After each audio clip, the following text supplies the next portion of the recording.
Hey everyone, welcome back to the Hardware News Recap. In this one, we'll be talking about the Intel 12 series of CPUs accidentally showing up early on the markets.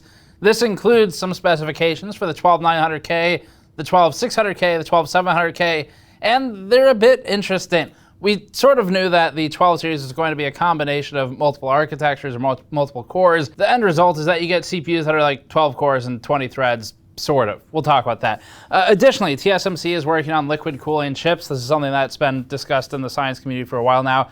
And the Steam Deck is going to have M.2 support and also FIFA mining operation news. Before that, this video is brought to you by Kioxia, said to be the original inventors of NAND flash memory and formerly known as Toshiba memory. Kioxia's XG6 M.2 SSD is a high-end NVMe SSD claiming up to 3180 megabytes per second read and 2960 megabytes per second write speeds sequentially, and it's ideally used in high-performance gaming PCs or power-conscious laptops. The XG6 is available up to 1 terabyte, and the company also has its BG4 SSD in a much smaller M.2 2230 form factor for up to 1 terabyte of ultra-compact storage. Learn more about Kioxia at the links in the description below, including about their enterprise storage products. So first up, quick update on the GN charity drive we're doing for Right to Repair. If you missed it, you should check out just the first news item from our last news video we did. We talked about our new poster. It's an explosion and repair poster. And then we also have the long-standing video card anatomy poster. Both of those right now on store.gamersnexus.net have 33% of their profits being split between the Electronic Frontier Foundation and Louis Rossman's Fight to Repair. These are both groups that do great work at protecting consumer rights to owning the hardware that you buy, the ability to get components to repair those devices, and reduce the ability of companies to maliciously block users from maintaining their hardware as it ages. So we wanted to contribute to those two causes. Of course, you can also donate to them directly if you'd like. We'll leave a link in the description below. But if you want to get something in return, support us and support them all at the same time, then you can grab one of our new posters from store.gamersnexus.net. The explosion and repair poster is really cool. Andrew spent weeks working on it. He did insanely good work on it. And there's a lot of 3D detail in the design that is, well, if you look closely when you get it, there's a couple Easter eggs in there, but you'll see everything from GPUs, memory, MOSFETs, VRM components, and the heatsink even has ray tracing in it. So check it out. We're pretty happy with the poster and how it came out. Or if you want the educational one, the video card anatomy poster has the same thing going for it, where 33% of the profits will be going split between EFF and Fight to Repair. All right, first news story is about the Intel 12900K et al. Being available by accident and also getting some specifications leaked. Following the recent trend of products leaking out to market before review samples have been sent, Intel's i9 12900K engineering samples were recently spotted on markets in China. Most recently, we were able to buy the R5 5600G and the R7 5700G APUs from AMD ahead of review sampling by buying pre-built. And before that, we got the i7 11700K about a month ahead of launch by buying from a user who bought from a retailer who stuffed up the launch. Specs leaked for the Intel 12 series already, at least if they're accurate, and now it looks like the 12900K is the next early access opportunity. That is, if you're willing to spend $1,000 or more for a CPU which currently has no official motherboard support, or also memory is going to be a problem for that one because DDR5. Anyway, we have some lines out to some contacts. So for specs, all of this stuff is just rumored right now. It was posted on the discussion boards. It's similar to Quora, basically, and the validity is to be determined. For now, the 12 series is hard to describe by just cores and frequencies. The Alder Lake CPUs will include 2 core architectures internally, and one of those is going to be Golden Cove. That's the more familiar of the two. It runs higher speeds. And the other one is Gracemont. Gracemont is meant to run lower power workloads with greater efficiency than Golden Cove, theoretically helping Intel with its package power management and the thermal envelope. The Gracemont cores would be more for doing things on the desktop as opposed to gaming applications, things like that. We're not sure which would be defaulted to for basic video playback, but presumably Gracemont would be the choice. So the 12900K is listed as 8 cores and 16 threads of Golden Cove, and it's also running 8 cores and 8 threads of Gracemont. And all of these CPUs that have had specs detailed so far, via rumors anyway, or leaks, the Gracemont solution lacks hyperthreading, so it's always 1-to-1 core to thread. So Golden Cove cores in the 12900K, which would be the ones used for gaming, are listed as 5 gigahertz for boost, or 5.3 for 1-to-2 core boost. We'd assume TVB or something equivalent, thermal velocity boost. And Gracemont is listed as 3.7 to 3.9 gigahertz, quite slow compared to Intel's other stuff, but the architecture changes and it does different things, so that might be fine.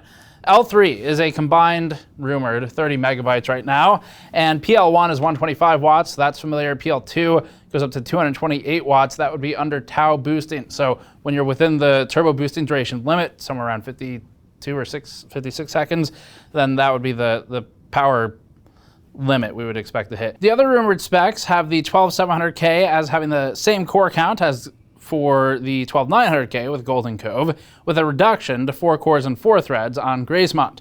Frequencies are reduced by a few hundred megahertz as well, which is expected, and L3 drops by 5 megabytes.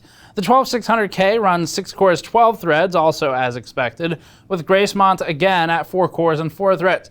Frequencies fall to more familiar territory on Golden Cove for this one, to 4.5 to 4.9 gigahertz, with the cache dropping another 5 megabytes down to 20 megabytes total. What we're really curious about is how Intel's going to be marketing this one. Intel's had some really creative marketing lately. Thanks, Steve. So we'll be curious if they call the CPUs like the 12900K. Will they call that 24 threads? It sort of is, but do they really work together on the same thing in a way that makes sense? That remains to be seen. You can literally see it. The 12600K could be called 10 cores and 16 threads. So there's some interesting stuff here. Testing will also be a little more complicated than usually because of this, because to test both parts of the CPU, we'll need to throw both types of workload at it, and we'll also need to monitor Gracemont to see when it's kicking in and when that part of the CPU takes over for a workload. Really looking forward to doing the testing for it, but it's going to take some test engineering to get the review right.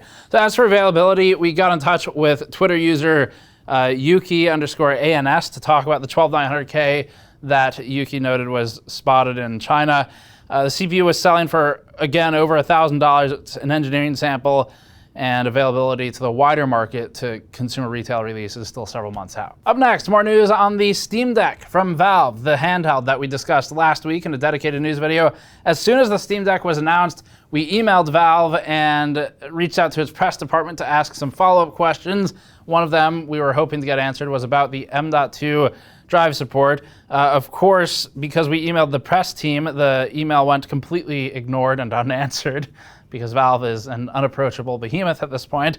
But apparently the correct way to get in touch with Valve to get answers to simple questions is just email Gabe Newell himself, because that's what you do. So a user emailed Gabe Newell to ask whether M.2 slots, we should have just done that. Next time I'm going to do that. Valve, you're setting a really bad precedent here. You're training us that we need to just pester Gabe over M.2 support. So he was asked whether M.2 slots would be on the Steam Deck. The answer in email was a very effective yes, period. And Valve later updated its Steam Deck page to clarify what exactly yes, period means. So it now says all models use socketed 2230 M.2 modules, and parenthetically not intended for end user replacement. The not intended part is just the usual for product disassembly, we think. You'll have to take things apart, so the company stops recommending that. It does sound like we'll be able to drop in our own 2230 drives. They're not that common, but it is a form factor that exists and is something that a consumer could buy, so that's good.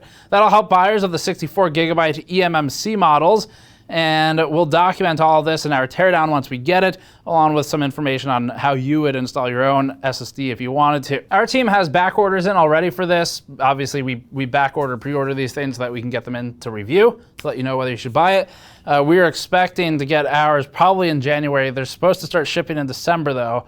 So if you happen to get one really early, like in December, please reach out to us and we'll either buy it off of you, we'll pay a little more than you paid just to make it worth it for you, or we'll take it on loan and then we can send it back with something else. We've done that for a lot of people in the past, like for the Atari VCS that we reviewed previously from a viewer. So anyway, something to remember if you get yours in December, think of us, and we'll try and work something out with you so we can get one in early to review and make it worth your time too. All right, so confusingly, this contradicts the interview Valve conducted with IGN previously, although it's not the first error from Valve in that interview.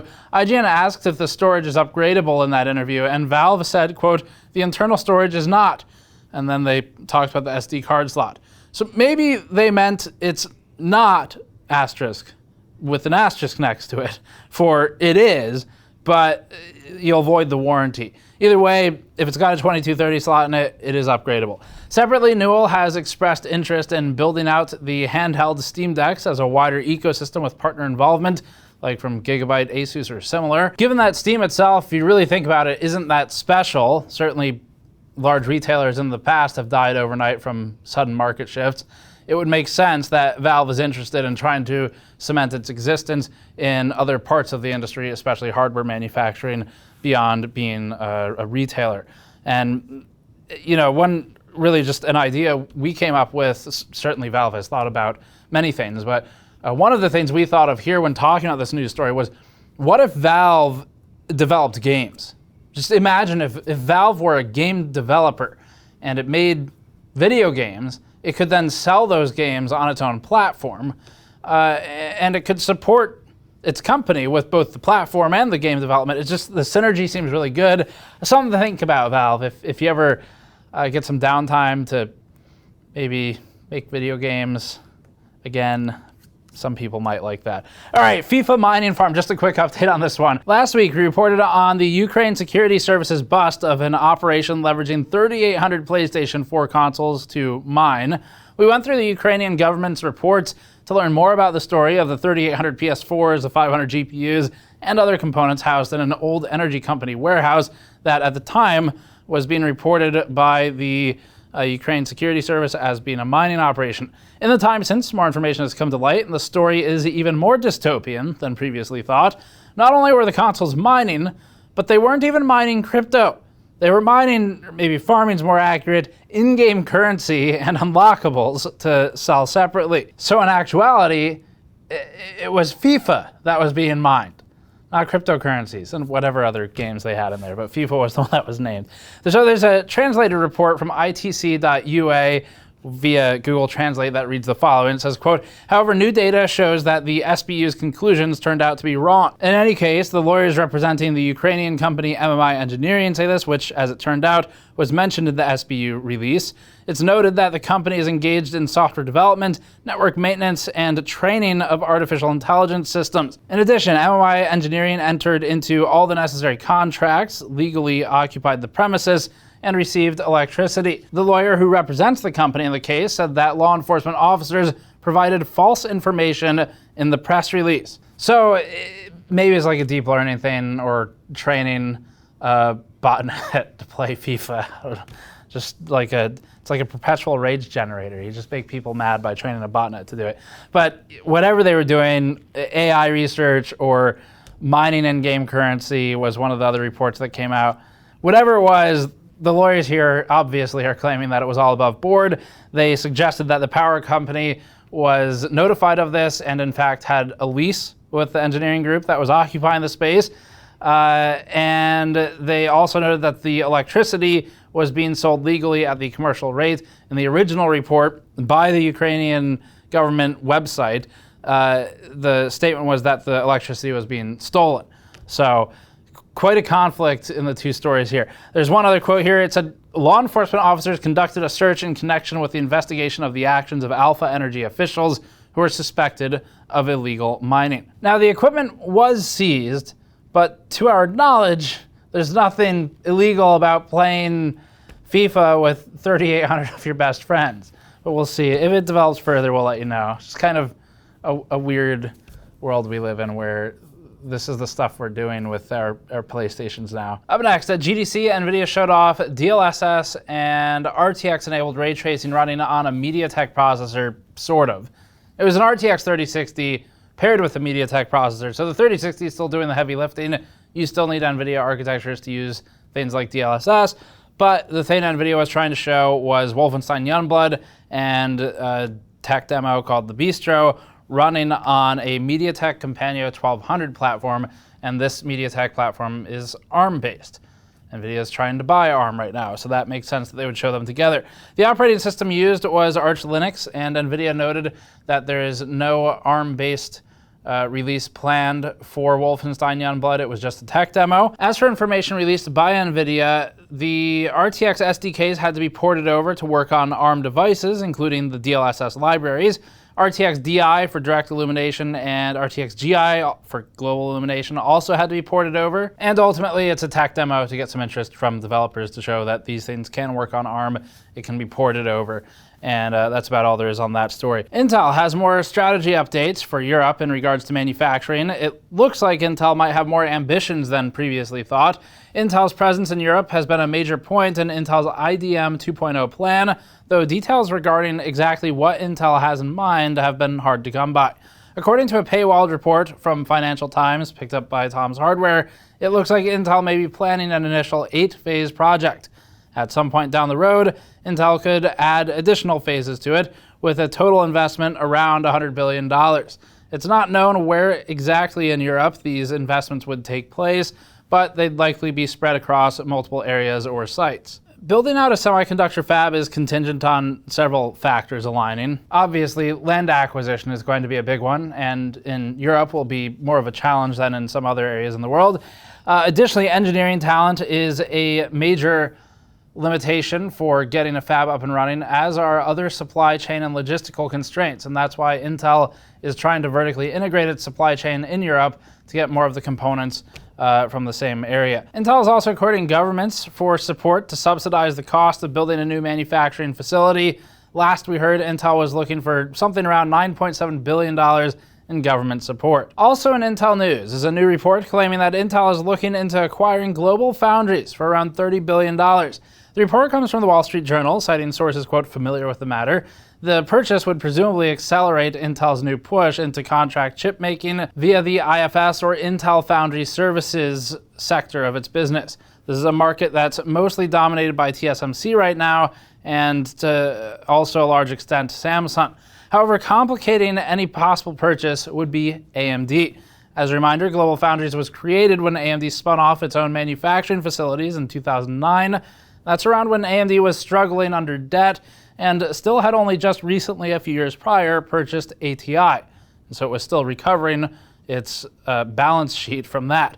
AMD and GlobalFoundries have remained entwined to some extent ever since its founding.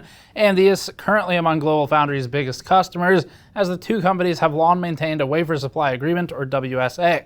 GlobalFoundries manufactures AMD's larger process node components, including some I/O dies, and GlobalFoundries eventually fell off of AMD's list when it was unable to get to 7 nanometers, instead leading AMD to TSMC for the Zen CPUs that we know today. But GlobalFoundries is still making stuff for AMD, it's just not the Zen CCDs.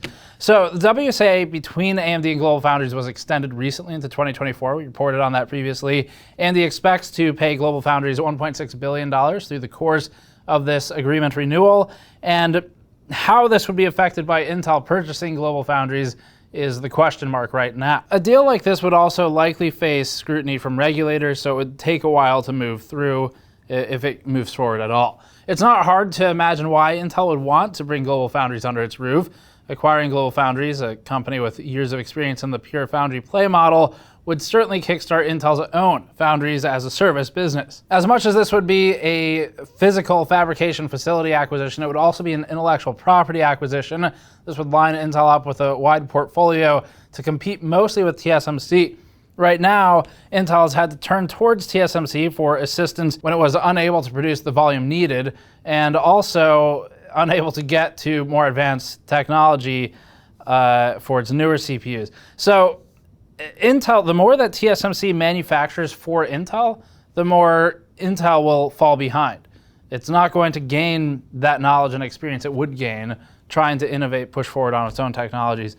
So it looks like Intel's trying to position itself to be the TSMC competitor. From what it looks like right now, GlobalFoundries would make a lot of sense to add to that portfolio, assuming Intel can demonstrate some form of leadership and management capabilities and actually do something with its foundries that's moving forward and advancing its technology. Previously, GlobalFoundries was considering an IPO, but those plans were shelved when the pandemic hit. According to Wall Street Journal, GlobalFoundries may revive those plans if a deal isn't reached with Intel. Up next, TSMC is exploring on-chip liquid cooling, as evidenced from its presentation at the VLSI Symposium. This isn't the first we've heard of intra-chip liquid cooling. Last year, there was promising research being done in Switzerland on embedded liquid cooling in silicon, and the results were interesting. TSMC's approach to on-chip liquid cooling isn't drastically different from that research from what we've seen so far, at least in function. TSMC is testing different forms of microchannels and flow paths in combination with different thermal materials to see what solution can most effectively transfer the heat load into the liquid and off of the silicon components themselves. To that end, TSMC noted that it used a thermal test vehicle, or a TTV, these are standard, we have them as well, to simulate a heat load, and it created 3 different types of microchannels, as well as 3 different ways of combining those channels and the water with the TTV. TSMC used an external chiller to maintain an inlet water temperature of 25 degrees Celsius. The 3 designs it tested were a pillar design, a trench design, and a flat plane design. TSMC then created 3 ways of deploying the water and channel designs. There's a direct water cooling design, or DWC, and that's a design that uses the silicon layer for the water channels in conjunction with a silicon oxide fusion thermal interface material. And there was also another design with a liquid metal tint. TSMC's findings had the former of the solutions working the best, where the etched pillar-shaped water channels going directly into the silicon provided the most benefit for getting the heat load out of there, getting the temperature down. According to TSMC, the solution could dissipate 2.6 kilowatts of heat with a 5.8 LPM flow rate and or linear feet per minute, and a temperature delta of 63 degrees Celsius. Coming in second was the silicon oxide TIM solution, followed by the liquid metal TIM, both of which were also using pillar-shaped microchannel. Next up, in a bit of positive news, the DRAM pricing surge is slowing down and leveling out. This is according to TrendForce, which actually does a great job at tracking DRAM prices in the industry and stays on top of things. So as we move into quarter 3 2021, DRAM vendors are currently sitting on high levels of inventory, and this, in the very stable and at this point predictable memory industry, generally speaking, is an indicator that the prices will start to fall. The high inventory is due to gluttonous purchasing habits throughout the first half of the year. As such, TrendForce expects the quarter-over-quarter DRAM contract price increase to narrow from 18 to 23% in quarter 2 21 to around 3 to 8% in quarter 3 of 2021. TrendForce also believes that DRAM supply will continue to increase into quarter 4, which should theoretically continue to force price hikes to narrow and eventually come down and stop hiking. For PC DRAM, TrendForce reports that vendors are still sitting on 8 to 10 weeks worth of memory availability, which is on the high side. However, as PC DRAM is in a supply crunch due to high demand for server memory, TrendForce expects the contract price negotiations between PC DRAM buyers and the suppliers to, quote, become both lengthier and more difficult. Therefore, TrendForce is projecting the 3 to 8% increase anyway for quarter 3. Elsewhere, graphics DRAM is expecting to see an increase of 8 to 13% quarter over quarter due to supply and extreme demand for GDDR6 specifically. And server DRAM could see a price hike of 5 to 10%, while mobile DRAM is looking at the largest price shift, with quarter-over-quarter prices rising 5 to 15% by the projections. So total DRAM price surge looks like maximally 8% quarter-over-quarter. Up next, JPR. So a new report from John Petty Research says that it's both the best of times and the worst of times for the PC hardware industry.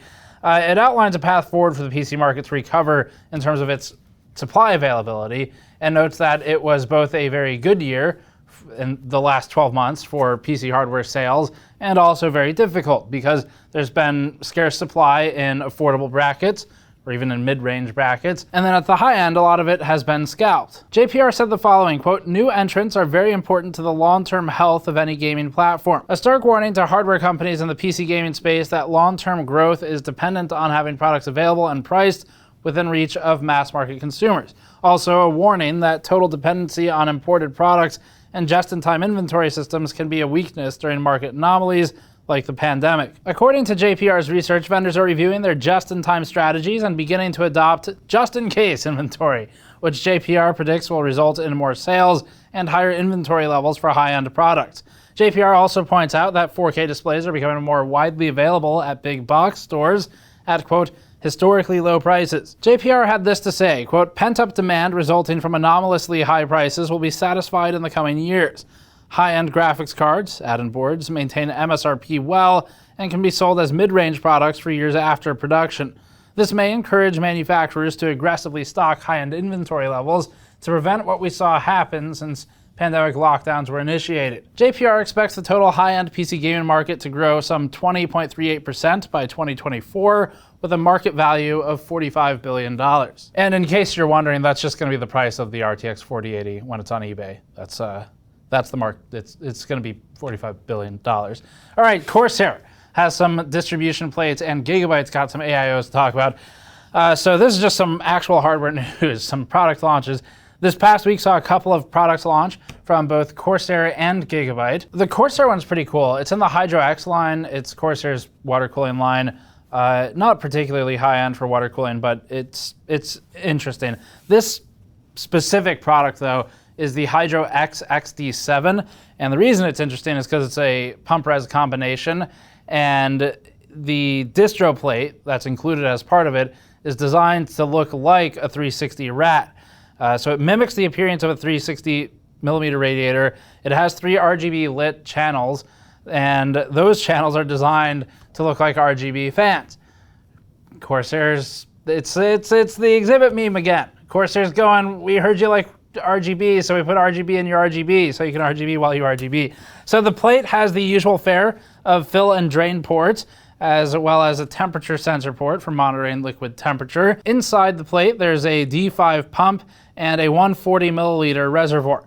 The Corsair XD7 will mount in any 360mm radiator space, according to the company, and is available now through Corsair for $250.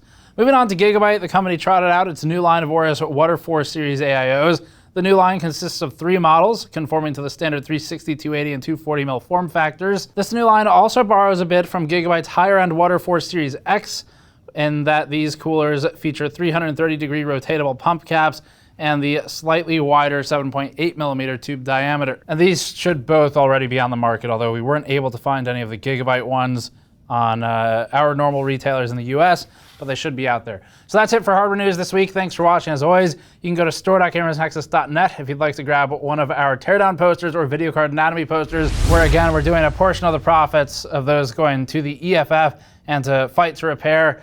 And you can also go to patreon.com/gamersnexus for more information on our behind the scenes processes. Again, we have a blog post there and a new behind the scenes video going up. Thanks for watching. We'll see you all next time.